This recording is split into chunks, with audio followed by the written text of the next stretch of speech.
ओम नारायणे नमः। श्री एकादशी माता की जय। ओम श्री विष्णवे नमः। आषाढ़ मास के शुक्ल पक्ष की देवशयनी एकादशी की आप सभी को हार्दिक शुभकामनाएं। श्री हरि का आशीर्वाद आप और आपके परिवार पर सदा ही बना रहे। एकादशी वाले दिन भगवान विष्णु के साथ एकादशी माता का भी पूजन किया जाता है। आज के दिन एकादशी माता की व्रत कथा भी अवश्य पढ़नी और सुननी चाहिए। आज की इस वीडियो में आप सुनेंगे ग्यारस माता की संपूर्ण कथा आरती सहित। आइए मेरे साथ प्रेम पूर्वक और प्रसन्नचित्त मन से ग्यारस माता की कथा का श्रवण कीजिए। एक समय में एक राज्य में एक राजा राज किया करता था। राजा बड़ा ही बुद्धिमान और बलशाली था। राजा हर समय अपनी प्रजा का भला करता था। प्रजा भी अपने राजा से बहुत प्रेम करती थी। राजा की 2 पुत्रियां थी। वे दोनों ही पुत्रियों से बहुत प्रेम किया करता था। राजा की छोटी पुत्री देखने में बहुत सुंदर और आकर्षित थी, परंतु राजा की बड़ी बेटी छोटी बेटी की तुलना में कम सुंदर थी। राजा की छोटी बेटी ग्यारस माता की पूजा करती थी और सभी लोग राजा की छोटी बेटी से बहुत प्रेम किया करते थे और उसकी बहुत प्रशंसा भी किया करते थे। इसी कारण राजा की बड़ी बेटी अपनी छोटी बहन से नफरत करती थी। राजा की दोनों बेटियां जब बड़ी हो गई, तब एक पड़ोस में रहने वाला राजकुमार राजा की बड़ी बेटी के लिए रिश्ता लेकर आया, परंतु जैसे ही उस राजकुमार की नजर राजा की छोटी बेटी पर पड़ी, तो वह राजकुमार राजा की छोटी बेटी पर मोहित हो गया और उससे पहली ही नजर में प्रेम कर बैठा। राजकुमार ने राजा की बड़ी बेटी के साथ विवाह करने से मना कर दिया और उसने राजा से कहा कि मैं आपकी छोटी पुत्री से विवाह करना चाहता हूँ। जिसके बाद राजा की बड़ी बेटी यह देखकर अपनी छोटी बहन पर बहुत क्रोधित हो गई और राजा की बड़ी बेटी अपनी छोटी बहन को अपना सबसे बड़ा शत्रु मानने लगी। राजा की बड़ी बेटी ने अपनी छोटी बहन से बदला लेने का निर्णय कर लिया, जिसके लिए उसने अपनी छोटी बहन को जान से मारने की योजना बनाई। राजा की बड़ी बेटी ने अपनी छोटी बहन को मारने के लिए सबसे पहले एक लड्डू में जहर मिलाकर उसे खाने के लिए अपनी बहन को दिया, लेकिन छोटी बहन द्वारा उस लड्डू को खाने के बाद भी छोटी बहन को कुछ भी नहीं हुआ। बड़ी बहन यह देखकर बहुत ही आश्चर्यचकित हो गई, लेकिन बड़ी बहन ने हार नहीं मानी और रात में जब वह छोटी बहन अपने कमरे में सो रही थी, तब एक मटके में सांप रखकर उसके कमरे में छोड़ दिया, लेकिन सांप भी छोटी बहन का कुछ भी नहीं बिगाड़ पाया। जिसके बाद बड़ी बहन ने अपनी छोटी बहन से कहा कि चलो हम लोग कुएं में से पानी भरकर लाते हैं। जिसके लिए वह अपनी छोटी बहन को पानी भरने के बहाने कुएं के पास ले गई और उसने अपनी छोटी बहन को कुएं में धक्का दे दिया, लेकिन छोटी बहन को तब भी कुछ नहीं हुआ, क्योंकि हर बार ग्यारस माता उसकी रक्षा कर रही थी और उधर बड़ी बहन अपने सारे प्रयासों में असफल हो रही थी, जिसके कारण वह और अधिक क्रोधित होती जा रही थी। अपनी छोटी बहन से जाकर उसने स्वयं ही पूछ लिया। उसने अपनी छोटी बहन से पूछा, तुमको पता है कि भगवान ने सबकी मृत्यु एक निश्चित समय पर लिखी हुई है और कैसे तुम्हारी मृत्यु होगी, क्या तुम जानती हो? तब छोटी बहन ने बड़ी बहन को बताया, हाँ मैं जानती हूँ मेरी मृत्यु कैसे होगी। छोटी बहन से यह सुनकर बड़ी बहन मन ही मन बहुत प्रसन्न हुई और उसने अपनी छोटी बहन से कहा कि तुम मुझे अपनी मृत्यु का राज बताओ। छोटी बहन ने अपनी बड़ी बहन से कहा कि मेरी मृत्यु तो एक तोते में है, जो तोते के गले में एक हार है उससे मेरी मृत्यु होगी। जब तक कोई भी व्यक्ति तोते को मारकर वह हार अपने गले में पहनेगा तो मैं मूर्छित हो जाऊंगी और जैसे ही उस हार को अपने गले से उतारेगा तो मैं वापस से जीवित हो जाऊंगी। अपनी छोटी बहन का यह राज सुनकर बड़ी बहन बहुत प्रसन्न हो गई और उसने अपनी छोटी बहन को मारने के लिए उसके पालतू तोते को ढूंढना शुरू कर दिया और छोटी बहन को इस बात का आभास भी हो गया था कि कोई उसकी जान लेना चाहता है, जिसके लिए वह अपने पिता के पास गई और उसने अपने पिताजी से कहा कि हे पिताजी, मेरी मृत्यु के बाद आप मुझे जलाइएगा मत, बल्कि आप मुझे अपनी पुरानी वाली हवेली में एक पलंग पर लेटाकर छोड़ दीजिए। अपनी छोटी लड़की की यह बात सुनकर राजा बड़ा ही हैरान हुआ। राजा ने अपनी बेटी से पूछा, बेटी तुम ऐसा क्यों कह रही हो? तब राजा की बेटी बोली, समय किसी के लिए नहीं रुका है, कब क्या हो जाए किसी को कुछ पता नहीं। फिर राजा ने अपनी छोटी बेटी से कहा कि तुम ऐसी बातें क्यों कर रही हो? 2-3 दिन में तो तुम्हारा विवाह है। लेकिन उसने अपने पिताजी को ऐसा करने पर मजबूर कर लिया और उनसे वचन ले लिया। राजा ने भी अपनी छोटी बेटी की बात स्वीकार कर ली और 2-3 दिनों के बाद शादी का समय आया। तब राजकुमार बारात लेकर राजा के घर आया और राजकुमार और राजा की छोटी बेटी का विवाह होना आरंभ हुआ। जैसे ही राजा की छोटी बेटी राजकुमार के साथ फेरे लेना शुरू करती है तो उसकी बड़ी बहन अपनी छोटी बहन के कमरे में जाकर उसके तोते को पकड़ लेती है और उसको जान से मार देती है। तोते के गले में जो हार था उसको अपने गले में धारण कर लेती है। जैसे ही बड़ी बहन उस हार को अपने गले में धारण करती है तो उधर छोटी बहन 3.5 फेरे ही ले पाती है और वहीं पर बेहोश होकर गिर जाती है। जिसके बाद राजा ने बड़े बड़े हकीमों वैद्यों को बुलवाया, पर अपनी छोटी बेटी का इलाज करने के लिए राजा की बात सुनकर वैद्य ने छोटी बेटी को जब चेक किया तो राजा को बताया कि आपकी छोटी बेटी ना तो जीवित है और ना ही मृत है। मैं ऐसा पहली बार देख रहा हूँ। राजा ने सारे वैद्य हकीमों को यह बात बाहर बताने से मना कर दी और उनको कहा, अगर ये बात तुमने किसी को बाहर कही तो हम तुम्हें मृत्यु दंड दे देंगे। राजा ने अपनी छोटी बेटी को पुराने महल में जाकर एक पलंग पर लेटा दिया और वहाँ पर कुछ सैनिकों को तैनात कर दिया। राजा वापस अपने महल में लौट आया। राजा की बड़ी बेटी अपने पिताजी के पास आई और कहने लगी, पिताजी, अगर ये शादी संपन्न नहीं हुई तो आपकी इज्जत का क्या होगा? आप कहें तो मैं आपकी इज्जत बचाने के लिए राजकुमार से विवाह करने के लिए तैयार हूँ। जिसके बाद राजा ने अपनी बड़ी बेटी की बात मान ली और राजा ने अपनी बड़ी बेटी को छोटी बेटी का जोड़ा पहनाकर विवाह मंडप में बिठा दिया। परंतु राजकुमार ये जान गया कि ये राजा की छोटी बेटी नहीं है बल्कि ये राजा की बड़ी बेटी है। लेकिन जब राजकुमार ने विवाह करने से मना किया तो सभी लोगों ने राजकुमार को विवश करके बचे हुए फेरों को संपन्न करा दिया और विवाह करवा दिया। जिसके बाद राजकुमार राजा की बड़ी बेटी को अपने साथ महल में ले गया। अब राजकुमार राजा की बड़ी बेटी से ना तो बात किया करता था और ना ही उसको पसंद करता था। राजकुमार ने ये फैसला लिया था कि वह अपनी प्रेमिका को ढूंढ कर रहेगा और यह जान कर रहेगा कि उसके साथ क्या हुआ है। एक दिन राजकुमार अपने घोड़े पर सवार होकर राजा के पुराने महल के पास पहुंच गया, जहां पर उसने कुछ सैनिकों को देखा। महल के पास पहुंचकर राजकुमार ने ध्यान से देखा तो वह समझ गया कि यह तो हमारे ससुर जी का महल है। तब राजकुमार ने सैनिकों से पूछा कि तुम लोग यहाँ क्या कर रहे हो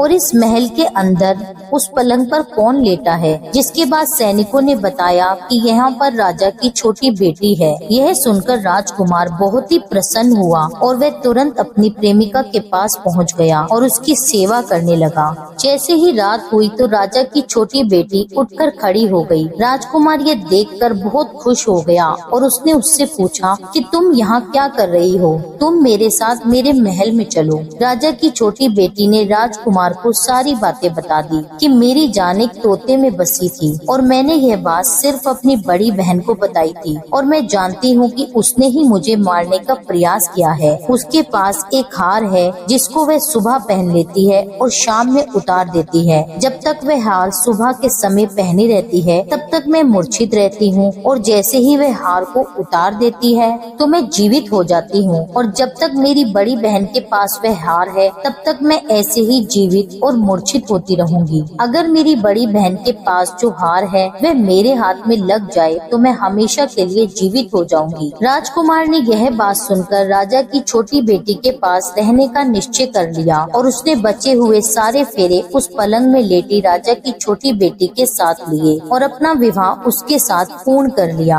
और वहीं पर रहने लगा। देखते ही देखते कुछ समय बाद राजा की छोटी बेटी और राजकुमार की पत्नी गर्भवती हो गई। एक बार राजकुमार को किसी काम से बाहर जाना पड़ा। तब छोटी बेटी के पेट में बहुत तेज दर्द होने लगा, जिसके बाद उसने ग्यारस माता का आह्वान किया। उसी समय वहाँ पर ग्यारस माता प्रकट हुई और उन्होंने अपने भक्त के दर्द को दूर किया और उसे एक पुत्र की प्राप्ति हुई। उसी समय वहाँ पर अचानक से राजकुमार भी आ पहुँचा। राजकुमार ने जब ग्यारस माता को देखा तो वह आश्चर्यचकित हो गया और उसने तुरंत माता को प्रणाम किया और ग्यारस माता ने राजकुमार से कहा, जब तुम्हारा यह पुत्र 5 वर्ष का हो जाए तब तुम अपनी पत्नी का हार लाकर इसके गले में डाल देना। और देखते ही देखते राजकुमार और राजा की छोटी बेटी का पुत्र 5 वर्ष का हो गया। तो राजकुमार अपने बेटे से कहता है कि बेटा, मैं कुछ काम से बाहर जा रहा हूँ, तुम अपनी माता का ध्यान ध्यान रखना। और यह कहकर वहाँ से चला गया। राजा को बाहर निकलता देखकर बड़ी बहन के सैनिक देख लेते हैं और बड़ी बहन को जाकर सारी बातें बता देते हैं। जिसके बाद बड़ी बहन अपनी छोटी बहन के पुत्र को वहाँ से उठवा लेती है और उसको मरवा देती है। अपनी छोटी बहन के बेटे के 2 टुकड़े करवा देती है। पहला टुकड़ा चक्की के पास छुपा देती है और दूसरा टुकड़ा अपने पलंग के नीचे रख देती है। अब ग्यारस माता भिखारन का रूप लेकर आती हैं। एक भिखारन का रूप धारण कर बड़ी बहन के यहाँ भिक्षा मांगने लगती हैं। बड़ी बहन अपने नौकरों से कहती है कि जाओ उसको भिक्षा दे दो।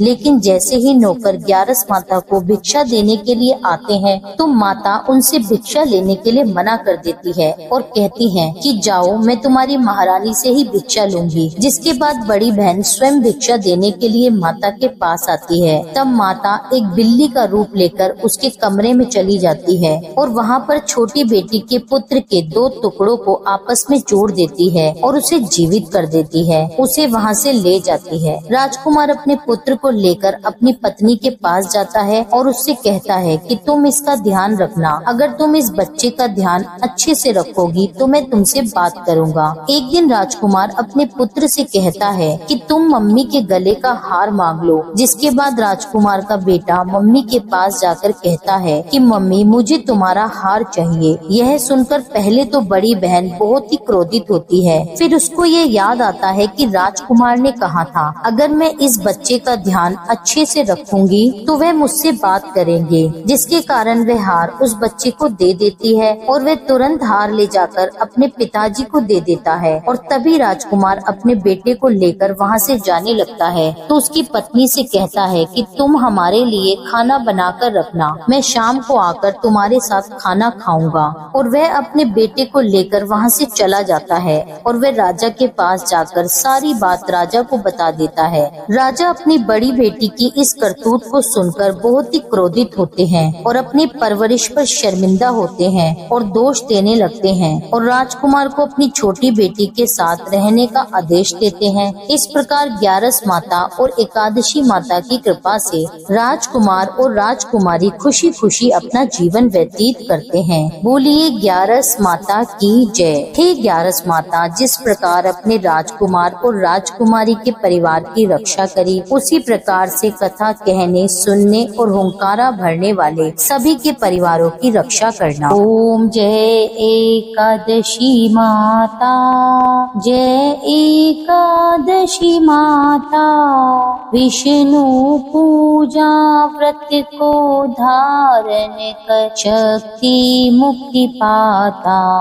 ओम जय एकादशी माता, तेरे नाम गिनाऊं देवी, भक्ति प्रदान करनी, गण गौरव की देनी माता, शास्त्रों में वरनी। ओम जय एकादशी माता। मार्गशीर्ष के कृष्ण पक्ष की उत्पन्ना, विश्व तारिणी जन्मी, शुक्ल पक्ष में हुई मोक्षदा, मोक्षदाता बन आई। ओम जय एकादशी माता। पोष के कृष्ण पक्ष की सफला नामक है, शुक्ल पक्ष में होए पुत्रदा, आनंद अधिक रहे। ओम जय एकादशी माता। नाम शटिलता माघ मास में कृष्ण पक्ष आवे, शुक्ल पक्ष में जया कहावे, विजय सदा पावे। ओम जय एकादशी माता। विद्या फागुन कृष्ण पक्ष में शुक्ला आमल की, पाप मोचनी कृष्ण पक्ष में चैत्र महाबली की। ओम जय एकादशी माता। चैत्र शुक्ल में नाम कामदा, धन देने वाली, नाम वरुथिनी कृष्ण पक्ष में वैशाख महावाली। ओम ओम जय एकादशी माता। शुक्ल पक्ष में होए मोहिनी अपरा ज्येष्ठ कृष्ण पक्षी, नाम निर्जला सब सुख करनी शुक्ल पक्ष रखी। ओम जय एकादशी माता। योगिनी नाम आषाढ़ में जानो कृष्ण पक्ष करनी, देव शयनी नाम कहायो शुक्ल पक्ष धरनी। ओम जय एकादशी माता। कामिका श्रावण मास में आवे कृष्ण पक्ष कहिए, श्रावण शुक्ला होए पवित्र आनंद से रहिए। ओम जय एकादशी माता। अजाभाद प्रद कृष्ण पक्ष की परवर्तनी शुक्ला, इंदिरा आश्विन कृष्ण पक्ष में व्रत से भव सागर निकला।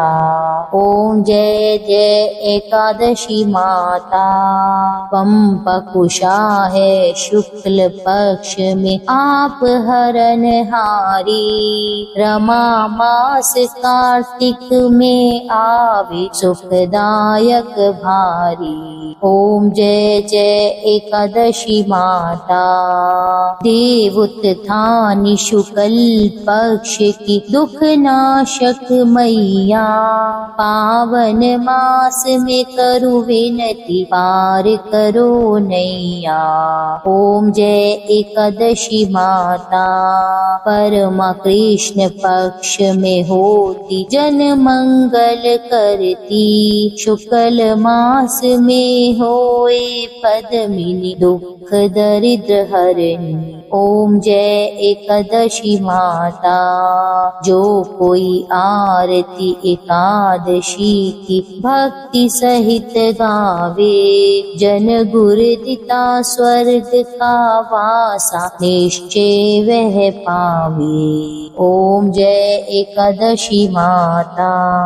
यह थी एकादशी माता की संपूर्ण कथा और आरती सहित। उम्मीद करती हूँ यह वीडियो आपको पसंद आया होगा। कथा अच्छी लगी हो तो इसके लिए मेरे चैनल को सब्सक्राइब कर लीजिए। वीडियो को लाइक करके कमेंट में लिख दीजिए 11 माता की जय। मिलती हूँ आपसे एक अगली वीडियो में, तब तक के लिए जय श्री राधे।